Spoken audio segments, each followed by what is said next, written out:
కోటి మంది ఆడబిడ్డల్ని కోటీశ్వరులను చేసే బాధ్యత కాంగ్రెస్ పార్టీ ఇందిరమ్మ రాజ్యం తీసుకుంటుంది.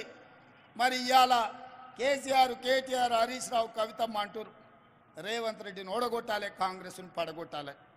నేను అడగదలుచుకున్న మా అక్కల్ని, ఏం పాపం చేసినాక నేను ఎవరిదాన్ని ఆస్తి గుంజుకున్నానా? ఎవరన్నా తల్లలు ఏమన్నా పెట్టుకుంటే నేను గుజ్జుక తిన్నానా? పోని వాళ్ళ ఏమన్నా ఫామ్ హౌస్ నేనేమన్నా గుట్ట భూమి అడిగినా? లేకపోతే వాళ్ళు దోసుకున్న సొమ్ములు ఏమన్నా వాటా అడిగినా? ఆయనకున్న జన్వాడలు ఉన్న ఫామ్ హౌస్లు ఏమన్నా 2 రూమ్లు ఏమని అడిగినా? నేనేం చేసినా? ఆడబిడ్డల్ని బలోపేతం చేద్దామని చూసిన. ఆర్టీసీ బస్సులో ఉచిత ప్రయాణం ఇచ్చిన, ఆరోగ్యశ్రీలో 10 లక్షలు ఇచ్చిన, సిలిండర్ 500కి ఇచ్చిన, 200 యూనిట్లు ఉచితంగా కరెంట్ ఇచ్చిన, ఇల్లు కట్టుకోనికే ఇందిరమ్మ 5 లక్షల రూపాయలు ఇచ్చిన. ఇవాళ 1,00,000 మంది ఆడబిడ్డల్ని ఇడికి పిలిచి కోటీశ్వరులను చేస్తాం, మీరు 63 లక్షల సభ్యులు సంఘాలలో 1 కోటి మంది కానీ 1 కోటి మందిని కోటీశ్వరులను చేస్తా అని నేను చెప్పిన. ఇదేమన్నా తప్ప? ఇదేమన్నా మోసమా? ఇదెవరికన్నా అన్యాయమా? కేసీఆర్ ఉన్నంతకాలం ఆయన బిడ్డ తప్ప ఎవరినన్ను చూసిండా? బతుకమ్మ ఆడితే ఆమెనే ఆడాలి, ఎంపీ కావాలంటే ఆమెనే కావాలి, ఎమ్మెల్సీ కావాలంటే ఆమెనే కావాలి. ఇక ఏది ఉన్నా ఆయన బిడ్డ తప్ప ఇంకోరు బిడ్డల దిక్కు చూసిండా? ఆయన బిడ్డ ఆయనకి ఎంత ముద్దో, మా అక్కల చెల్లెళ్ళు మాకంత ముద్దు కాదా? మా అక్కల చెల్లెళ్ళు బాగుండాలని మేము కోరుకుంటే తప్ప? మీ సోదరుడుగా వ్యవసాయ కుటుంబం నుంచి వచ్చిన నేను నల్లమల్ల అడవులో నుంచి అచ్చంపేట నుంచి హైదరాబాద్ వరకు వచ్చి ఇవాళ ఒక వ్యవసాయం చేసుకునే పిల్లగాన్ని ఆ కుటుంబం నుంచి వచ్చినోని నేను ఈ రాష్ట్ర ముఖ్యమంత్రి అయితే చూసి ఓర్వలేకపోతున్నాను. వాళ్ళ కడుపులో ఒకటే బుగులు అవుతుంది, అరెక్కి వ్యవసాయం చేసుకునే వాళ్ళ పిల్లగాడు వచ్చి ముఖ్యమంత్రి అవుతాడని. దొరలే కూర్చోవాలి నా కుర్చీలా, వ్యవసాయదారులు కూర్చోవద్దా అని నేను అడుగుతున్నా.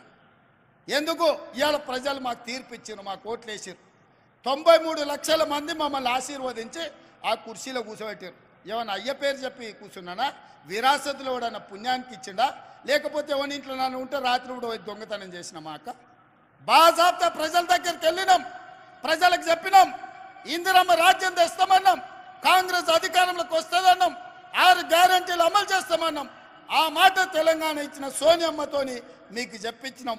సోనియమ్మ మీద నమ్మకంతో, కాంగ్రెస్ మీద భరోసాతోని ఇవాళ ఈ ప్రభుత్వాన్ని ఏర్పాటు చేసిండ్రు. మీరందరూ మీరేసిన ప్రభుత్వాన్ని, మీరు గెలిపించిన కాంగ్రెస్ను ఇవాళ పడగొడతామని చెప్పి ఫామ్ హౌస్లో చిందులు వేస్తున్నారు. నేను అడుగుతున్న అక్కలారా, చూసుకుంటూ ఊరుకుందామా? లేకపోతే సలాకి ఎర్ర గాల్చి పిర్రల మీద వాతలు పెడతామా? మీరు ఒక్కసారి చెప్పండి.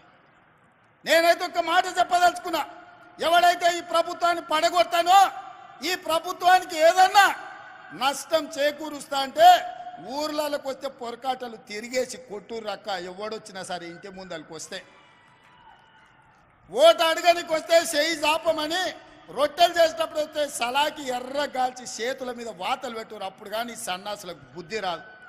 మీరు గెలిపించిన ప్రభుత్వం మీ అభిమానంతో అధికారంలో ఉన్న కాంగ్రెస్ పార్టీని ఇవాళ పడగొట్టాలని కేసీఆర్, నరేంద్ర మోడీ ఇవాళ కుట్ర చేస్తారు. నరేంద్ర మోడీ 10 ఏళ్ళ నుంచి మనం చూడలేదా? నరేంద్ర మోడీ కదా ప్రధానమంత్రి. మనం పండించిన ఒడ్లు కొన్నాడా? కందులు కొన్నాడా? పసుపు కొన్నాడా? సోయాబీన్ కొన్నాడా? పత్తి కొన్నాడా? మిర్చి కొన్నాడా? మొక్కజొన్నలు కొన్నాడా? ఏం కొన్నాడు మనం పండించిన పంట నరేంద్ర మోడీ? ఏం కొనకపోను రైతు వ్యతిరేక నల్ల చట్టాలు తెలిసి అదాని, అంబానీలకు, అమెజాన్లకు దేశాన్ని 70 కోట్ల రైతులను తాకట్టు పెడుతుంటే లక్షలాది మంది రైతులు ఢిల్లీలో ధర్నా చేస్తే తుపాకీ తూటాలతో కాల్చి చంపినాడు నరేంద్ర మోడీ. ఇవాళ మన ప్రభుత్వాన్ని వడగొడతా అంటుండు మన రైతులను